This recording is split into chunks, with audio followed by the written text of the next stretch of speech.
Karena memang Bani Israel, bangsa Israel itu Pak, itu keturunannya Nabi Ibrahim. Saya singkat di Ibrahim saja.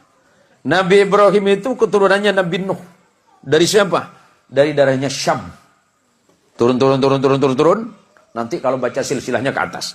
Nabi Ibrahim itu punya 2. Ada sebagian mengatakan 3 istri. Ikhtilaf.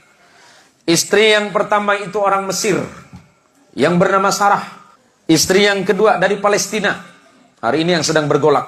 Itu bernama Hajar. Sedangkan istri yang ketiga bernama Qaturah atau Qanturah. Ikhtilaf ulama. Kita sebut yang 2 saja. Dari pernikahannya dengan Hajar melahirkan putra yang bernama Ismail alaihissalam.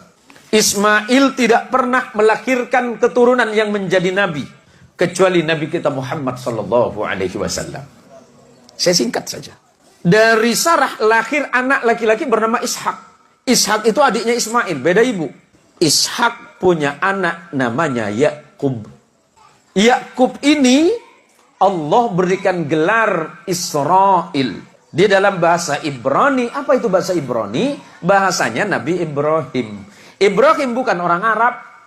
Ibrahim itu lahirnya di Ur Kaldani, Babilonia, Mesopotamia. Hari ini disebut negara Irak.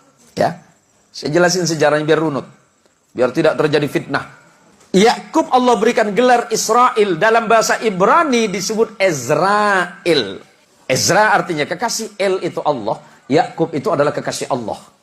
Yakub punya anak 12 orang bersaudara, beda ibu semuanya. Ada 4 istrinya Yakub.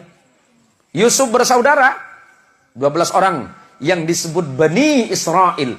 Yakub diberikan gelar Israel, anak keturunannya 12 anak yang bernama Yusuf bersaudara disebut Bani Israel atau keturunannya Israel.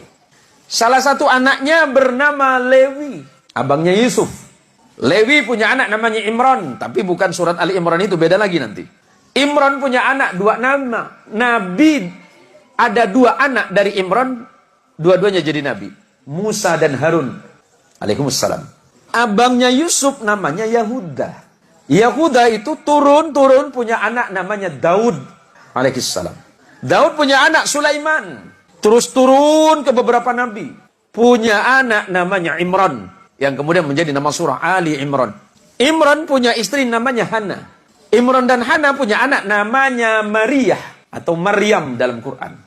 Maryam punya anak tanpa menikah yang bernama Isa bin Maryam. Nabi Muhammad sallallahu alaihi wasallam keturunan langsung dari Nabi Allah Ismail melalui jalur ibu yang dari Palestina. Nabi Ismail menjadi Arab bukan karena Ibrahim, tapi karena ibunya yang dari Palestina. Biar jelas. Kemudian menikah dengan perempuan Arab dari Bani Jurhum, melahirkan anak yang bernama Haidar. Turun sampai kepada Adnan. Turun.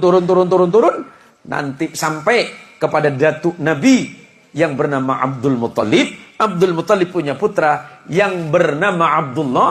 Abdullah punya putra yang bernama Muhammad sallallahu alaihi wasallam. Apa yang mau saya jelaskan? Nabi Muhammad sallallahu alaihi wasallam punya hubungan kekerabatan dengan Nabi Allah Isa. Tetapi bukan dari jalur ayah. Kalau jalur ayah berarti Ibrahim. Ya, dari jalur ayah Ibrahim, tapi neneknya beda. Nenek moyangnya beda. Nenek moyangnya Isa itu bernama Sarah, sedangkan nenek moyang baginda kita Muhammad sallallahu alaihi wasallam itu bernama Hajar. Biar jelas. Biar tidak ada fitnah di antara orang-orang yang tidak paham tentang sejarah. Nah, tadi istri Nabi Ibrahim yang tidak disebut namanya Qaturah, punya anak yang bernama Madian. Nanti di negara Madian itu datang seorang nabi yang bernama Shu'aib. Karena memang Bani Israel, bangsa Israel